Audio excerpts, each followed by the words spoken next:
college? Was it that you were 8 and didn't want to get slaughtered by a bunch of 15-year-olds, or was it natural speed at that age? Yeah, I mean, it's both. Like I said, I got 8 older brothers, so I used to get beat up on. So, like, for me, it was like, it just was like, yeah, like, at the end of the day, I'm not trying to get hit. So kind of a little fear, you know what I mean? And, they say when you're fearing something, you run a little faster. So for me, that's really what I knew. But like I said, I grew up with 8 older brothers, so the speed part just came with being born, I guess. Do people underestimate the physical side of your game though? Don't you have a wrestling background, yeah, right? Yeah. Does that surprise some people when you're playing against them? You think? 100%. I Yeah. mean, just being a wrestler changed my whole mindset, and Yeah. I think that's like everyone talks about the speed, but like I said, at the end, like for me, I feel like that's just been, what's ingrained in me since I was born. Like I said, I come from a fast family, but that's one of my favorite parts, the physicality part, because people look at me like, oh, it's really fast, but then when you're out there playing against me, like the play strength, the way I block, just the physicality that I bring. Like I always say, I play big boy football because I'm on the outside. Like in the slot, nickels are smaller guys, but you got Jalen Ramsey, Pat Surtain, my guard, those longer physical guys that you've got to be able to have some physical to yourself, and I pride myself on being physical. There's been a lot of talk in this first portion of the season of how productive you've been. If you can pinpoint one thing that's kind of contributed to that so far, what would it be? Oh man, just the way I attack things. At the end of the day, I feel like for me it's the week process. Not every practice is going to be great. That's just the reality of it. But that's why you practice. But are you going out there and maximizing it so that when it comes to a game, it's easy. So a lot of the things that I'm doing in games, I'm doing exactly in practice, maybe even a little harder, because that's the expectations I put on myself. So practice is everything. I mean, Coach Kelly says all the time, you sink to the level you're training. That's really true.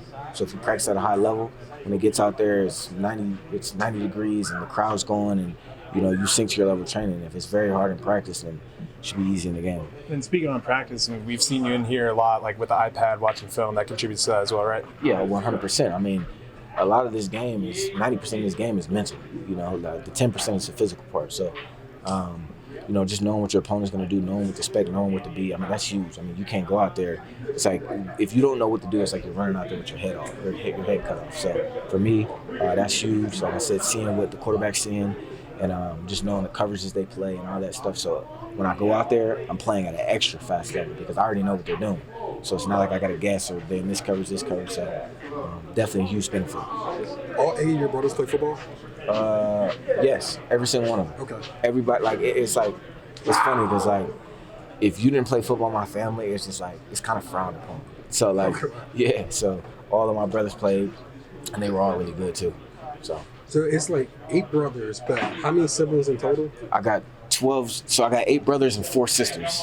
Yeah, 8 brothers and 4 sisters. And my sisters were roughhouses too. So, you know what I mean? So it just, like I said, it was like a dog mentality growing up with all my brothers and sisters. And I'm thankful for them because, I mean, they're obviously a huge part of how I am today. So, but yeah. What sports did your sisters play?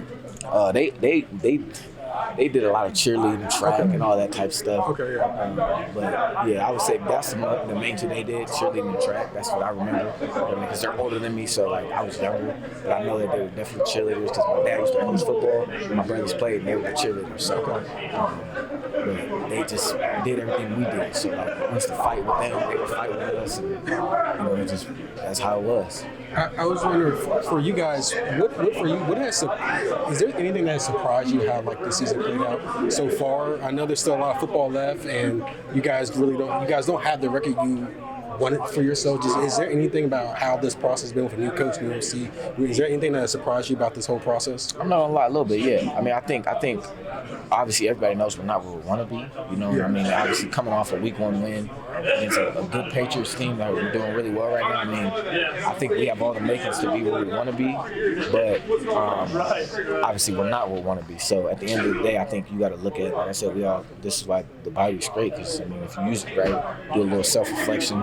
That's from coaches to players. I mean, everybody. I've got to obviously be better. Everybody does. So Definitely not where we want to be. Definitely a little surprised. And I definitely thought we were going to have a little pop. And like I said, we got all the makings to do what we want to do. We just got to figure out how to sustain everything and put everything together. And kind of what has been probably like offensively, what has been kind of like that biggest challenge? Because you guys have the pieces to be a very strong offense in this league, but it hasn't come to fruition just yet. What do you think has been like the biggest challenge on that end? Man, that's a good question. I think, man, it's just, everything has to hit on all cylinders. Like, I think, when we played the Patriots, everything was going, like a pass game, a run game, like, we got to hit it all on all cylinders, and they've got to all complement each other, And I think when we played the Chargers a little bit, they kind of, knew we were an explosive offense, so they kind of kept everything in front of them. I think a lot of people have been following that motto, so we just got to adjust to that, and obviously understand that, people know we want to be explosive down the field and know we have the capability of doing that. We just got to adjust and, everybody doing their role and playing their part. All right, thank you so much. I know before the season you said you'd be able to block that out. You'd just be able to do your thing and play. Has it been difficult to do that? No, I got my boys with me. We out here hooping, having fun. It ain't looking how we want it to, and that's the goal, is to fix it, right? But in the meantime, as long as I'm just here with them playing and enjoying the day. Jakobi, what do you think, you and Brock, potentially returning back after this bye week, what do you think that could do for the offense, do for the team? I'm hoping it helped, honestly. Everybody out there playing hard. We just want to come back and make plays where we can and just keep pushing guys forward, it wasn't cool sitting on the bench watching guys lose like that. So definitely just want to go out there and do my part, hopefully to bring a little spark to the offense. How frustrating was that Sunday, just watching the offensive struggles, knowing that you wouldn't be able to go out there and kind of help out? It was very tough. I think it's almost harder to not be there and watch it, you know what I mean? So, like I said, I'm trying to get back to Jacksonville, make sure I'm as healthy as I possibly can be to help put this team in the best situation we can be. What have you seen from the young receivers? You've seen Jack get a little more time with you being out, and Dante's been playing a little bit more. What have you seen from them in their development? They're resilient and they want to be good. I think that's honestly all it takes as far as just being good in the long run.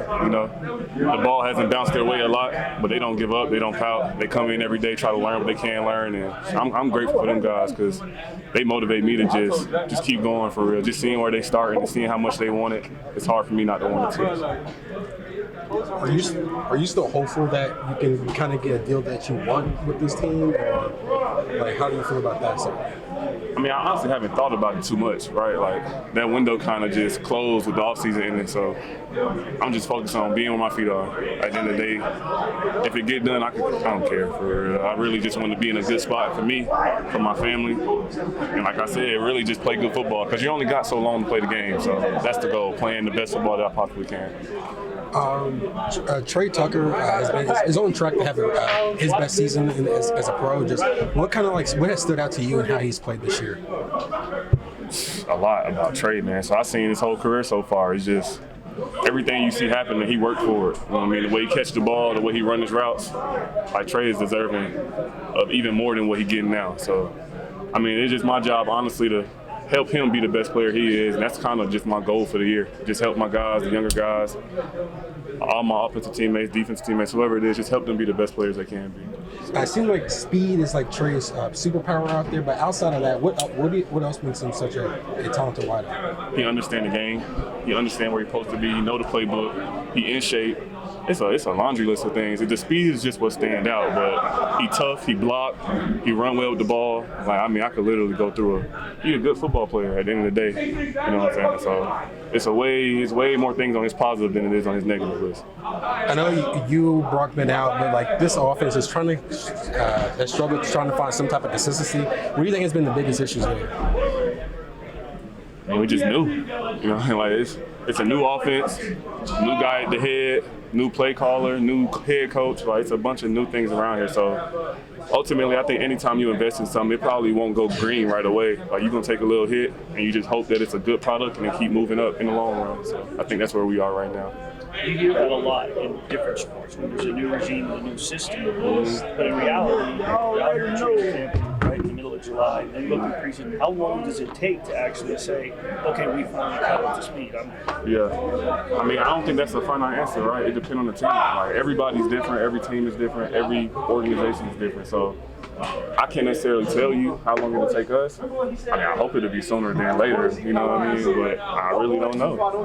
I know we hacking at the end of the day, and that's all we can do. So keep controlling what we control. What's different from game one to where it's at? Because game one, it seemed like play call was good. Gino was spreading the ball around. It just seemed like it fell off mysteriously after looking good in the first week. I mean, I don't know if it fell off or people just caught up at the end of the day. You know what I mean? Like, this is a tough league. Like, it's a lot harder than I think people give it credit for. Like, you got to come out here and really try to do stuff that you do well. People catch on to you. You get filmed. They get tendencies. So at the end of the day, it's a bunch of things. Like, every game got a different situation. Sometimes we turn it over. Sometimes we don't. Sometimes the play didn't work. Sometimes they do. You know what I mean? So it's not one thing for me to put my finger on. You mentioned you can't control, when your name pops up in trade talks. How does the locker room deal with that when your name and multiple names pop up? Jokes. I mean, I think that's the best way too.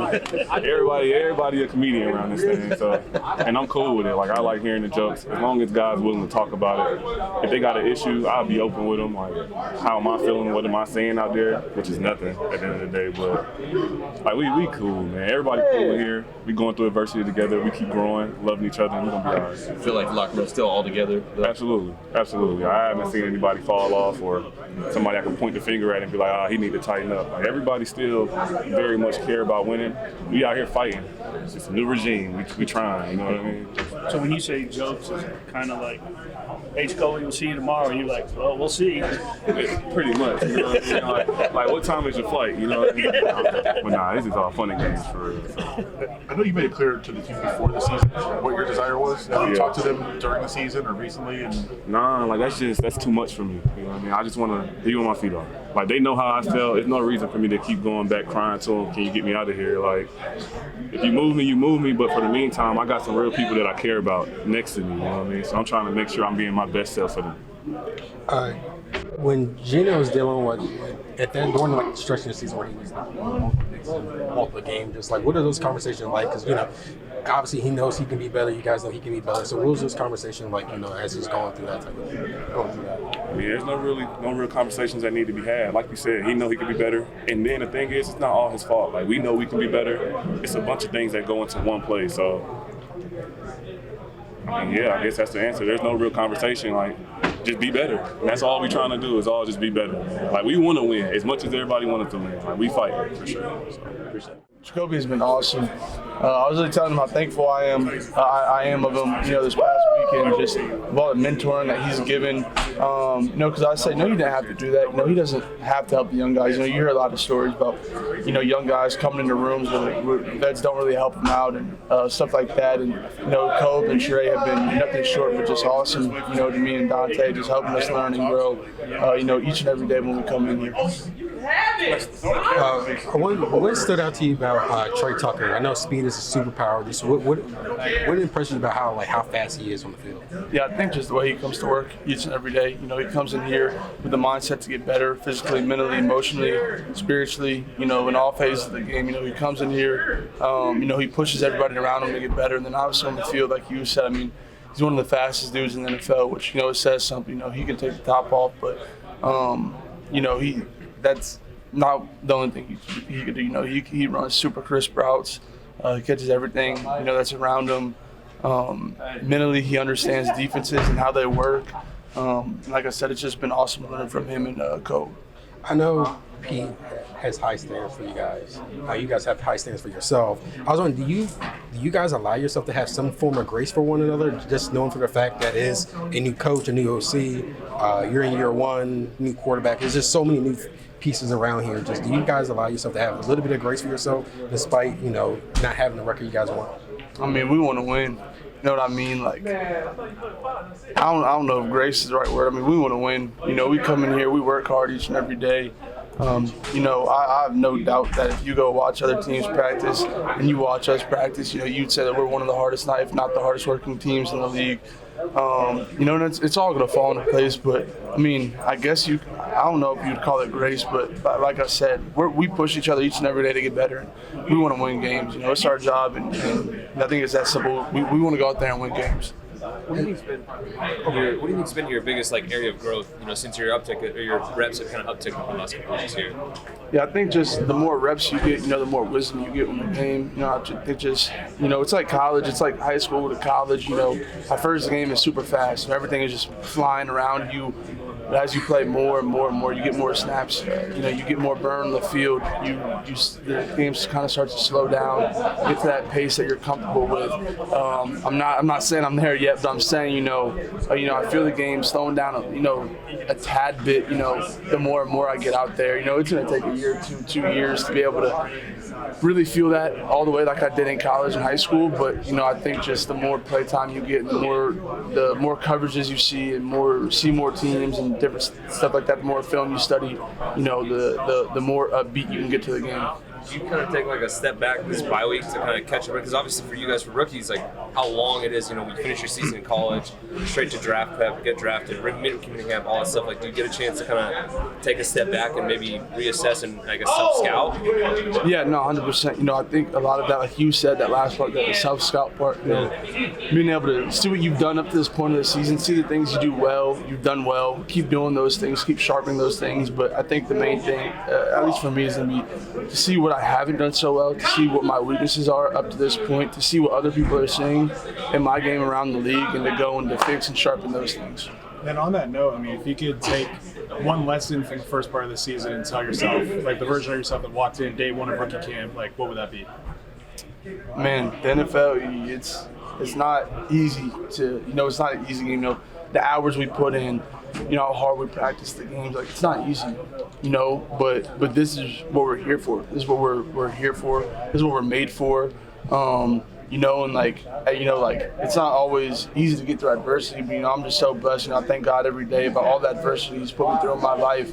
And it helps me handle adversity, here. And it's not adversity. It can be adversity with losing games. It can be adversity day to day, coming in, maybe feeling a little nick in your body somewhere, just battling and fighting through that. Whatever it may be, to just keep your head up, keep fighting each and every day, keep putting your best foot forward, keep trusting God, and keep going and being the best that you can be each and every day.